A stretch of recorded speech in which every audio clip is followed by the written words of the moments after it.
This is Heritage Radio.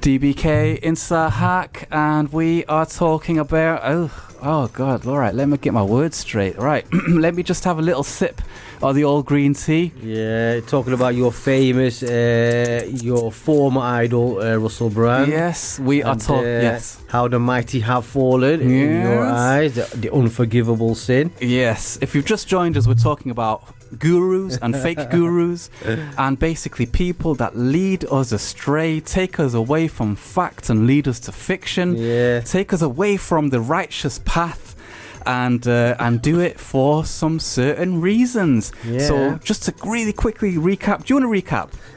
No, what? I'll recap. Before you recap, go on and recap, then I want to say something. Recap. So quick recap is just we just finished this article from the Spectator, detailing how Russell Brand, darling of the left, used to be against Islamophobia, racism, and the downtrodden, sticking up for the downtrodden poor, and just switched and is now a darling of the right. And George Monbiot, his mea culpa, as they say, his apology. I'm embarrassed. 10 years ago, I thought he was our hero, and now I apologize. I was wrong. And we were just talking about that. There could be an accusation that he could be a switcher. He could go from the right to the left, left to the right. Because 2 days ago, he did make some... Same boxing, bro. There's an article in The Independent 2 days ago where Russell Brand is quoted as saying he was giving heavy criticism of the royal family and the coronation, and saying that, after the death of Queen Elizabeth II, there should be a reappraisal of the royal family's role in society, etc., etc. Basically, he was having a go at him, and the coronation of King Charles III. So it kind of makes me think, is this guy? What is he? Who's he playing with? Why is he playing these these kind of maneuvers? Basically, according to some thinkers that I'm going to talk about in future shows, the basis is simple, bro. What'll make me money? That's all it is, man. That is all it is. All these shows that I've done about fake gurus, Andrew Tate, Jordan Peterson, Joe Rogan. Wait, you think Andrew Tate's a fake? I have no opinion. These are the opinions of other people that I'm going to list. Right. But but yeah, I mean, immensely, right? I'm going to link on our YouTube archive. I'm going to show you why Andrew Tate is. We'll do a future show about him. Why he is a fake, according to some people, a fake guru. Okay, why is he a fake guru? Well, there's a channel called Coffeezilla, right? One of the best YouTube channels out there. Yeah. He kind of does like investigative journalism meets YouTube, right? Okay. And he takes on the biggest names in YouTube, which has become the enclave for young men, right? If you're a mum or even a dad, and you're thinking, why are we talking about these characters? Because they are immensely influential on the younger generation, right? Where do they get their news from? They ain't getting it from CNN, bro. I'll tell you that, right? Yeah. And so Andrew Tate, sorry, go on. No, we'll have a show on him. Yeah, okay. 1 second explanation. Why would I say? Well, is that basically he started this thing called Hustler University, and it's like, okay, dude, what are you selling? Like, what are you like? You look at the guy who Norman Borlaug is a brilliant what was he, a geneticist, I think, I forget, who was a pioneer of the Green Revolution. He won a Nobel Prize for basically transforming productivity in farming. That means that some estimates suggest he saved 1 billion people from starving to death. 1 billion with a B. Okay, Wow. This guy did something. He might have made he might have got a professorship or some tenure at university. Yeah. But at the end of the day, he did something. And maybe he made a bit of money out of it. Maybe he didn't. I don't know. But he did something. You can see what it is. When you have basically gurus, fake gurus, what do they sell? Okay, they sell online classes, and they claim that you make your money back and this, and this, right? Yeah. When in reality, it's like 99% of people lose money. Typical pyramid schemes, things like that. So basically, if you're all about educating people, I want you to escape the matrix, is what Andrew Tate will say. Yeah. Well, tell us for free. You know what I mean? Why have we got to pay you 40 quid? So all right, let's so that's an example, right, of fake gurus. But, go on. Is it in some cases? I think it's more than just money.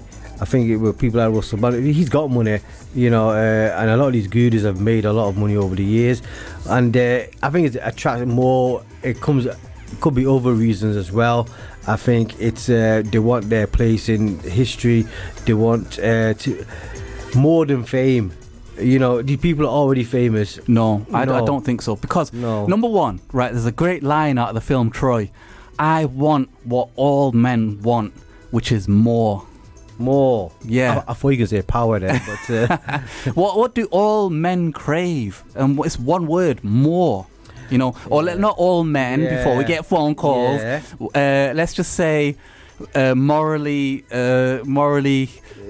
questionable people. They want more. And that's a very distinctly male phenomena. I want to build a building. Okay, well, what kind of building? I want it to be the tallest. I want money. How much money? More money. I want to have a car. What car? The fastest car. Yeah, exactly. Do you know what I mean? So I think fundamentally, well, if you are saying, well, what causes these gurus like Russell Brand? What is it? What's the driving force? Yeah. And I think what the Spectator is speculating, pun slightly intended, is that actually we're projecting some grand plan. And in reality, when you kind of take a look at the grand sweep of his life, he made a lot of money, became immensely successful in Hollywood, okay? After that, he's just a guy. I think, he's not same as I joked with you about Mike Tyson, who's one of my, heroes as well. The path to where he is right now, it wasn't linear. There's ups and downs, and he makes millions, he becomes bankrupt, he has Customato, then he has Don King. And I think what I'm trying to say is we kind of think that these people have answers. In reality, they're just people. And so imagine you've made all your millions of pounds, you did everything you wanted to do, and you still got nothing. Like, you still feel empty inside. And I think what people like Russell Brand, according to I forget the name of the journalist, but I think what the Spectator's implying is when these famous people make millions of pounds, they end up becoming isolated, and then they're like, well, what is everything? What's it all about? And I think some of them end up going back to the same thing. Well, I don't have an answer, so I'm just going to carry on making money. Yeah, that's a really, really good point there. And to make my own point, in this culture, you gotta separate the people who love that kind of thinking and people who are just innocently led there. I think that for me is a really crucial point. It's a crucial thing because you look at this culture, right? So let me take for example someone like the Kardashians.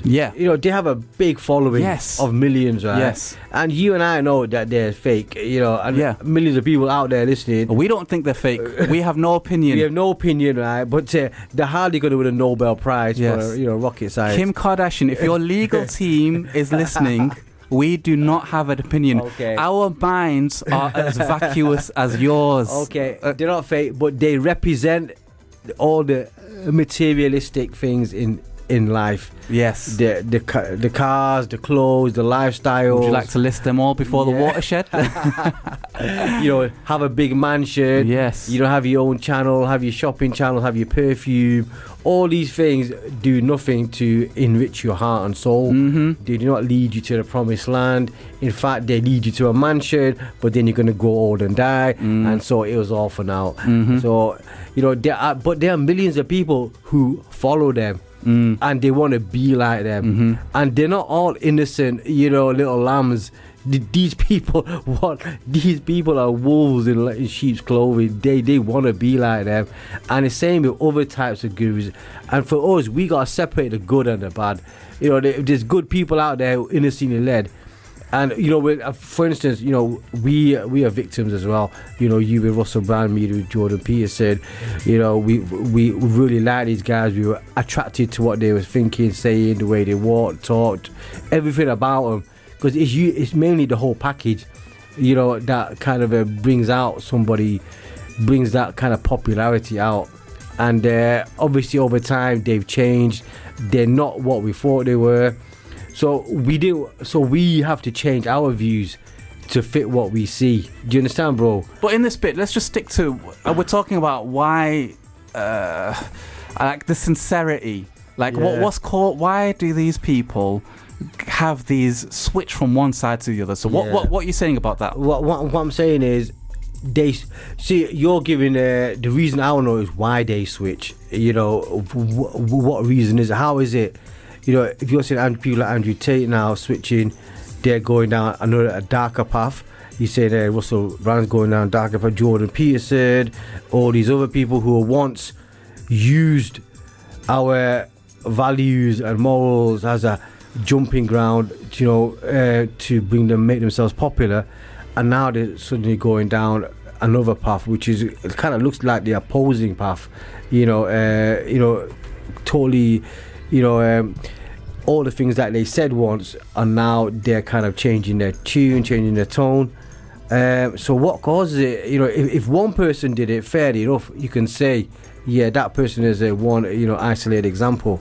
But when a lot of them are doing it, I don't know how to kind of explain that or fathom that out. The reasoning behind it. I think you've done a good explanation. The Spectator has really analysed Russell Brand, and you've seen him from, if you look back the last 10 years or so, you can see all the traits that were surfacing, that were coming to the surface little by little, and there was a personality under there, most probably narcissistic, because he's got everything. He's got the house, the money, the looks. He doesn't have to do this, but he has to do it. So question is why? Is it, like you said, ADHD? He doesn't. You keep saying the same. What's the question's defined, but what are you saying? Like, what's now? You've discussed Russell Brand. Now there's other people out there say following a similar pattern. Yeah, they're having opposing views. They were once one thing, and now they're the reverse. Yeah, like in the Flash, we got the Flash and we got the reverse Flash, two mirror images of each other. So why did they become the mirror images of what they once believed? Yeah, you can't say everybody's got ADHD. You can't say everybody's got a personality problem. Some of them have to have a genuine reason. So what's your what opinions are you drawing from? Right, so that's what I'm trying to figure out. Why did Jordan Peterson... Well, it's interesting you say that, because there's someone here who feels that he's figured it out by curating the opinions. Yeah. All right, smarter. Right. So, all right. So, you're right. You're 100% right. You can't say everyone's got ADHD. If anyone doesn't know, ADHD, attention deficit hyperactivity disorder, basically means you have, in the context of this conversation, a short attention span. Yeah. New shiny thing, you go towards that. Tomorrow, different shiny thing, you go towards that. There's no psychic consistency. You don't stick with it. And I think, if you look at, for example, what's driving a lot of people, fundamentally, it's financial. Because what's happening is, okay, I'm gonna try stand-up comedy, right? Okay, success. I'm gonna try and become an actor, success. Okay, now I'm gonna try and become a political thinker, failure. I'm not actually that good at it. I don't have any ideas.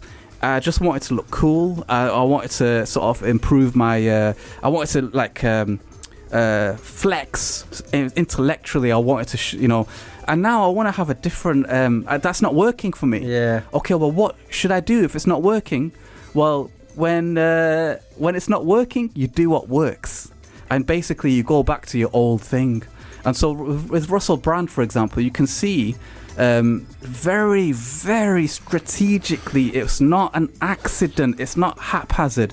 On his YouTube channel, about 2 years ago, I think, you start seeing him increase his output, and it starts being much more clickbaity. So it's not about an impromptu, this is how I feel, me, Russell Brand, this is what I think. Instead, you've got a little team saying, right, what's going to make me money? Right, the WHO did what?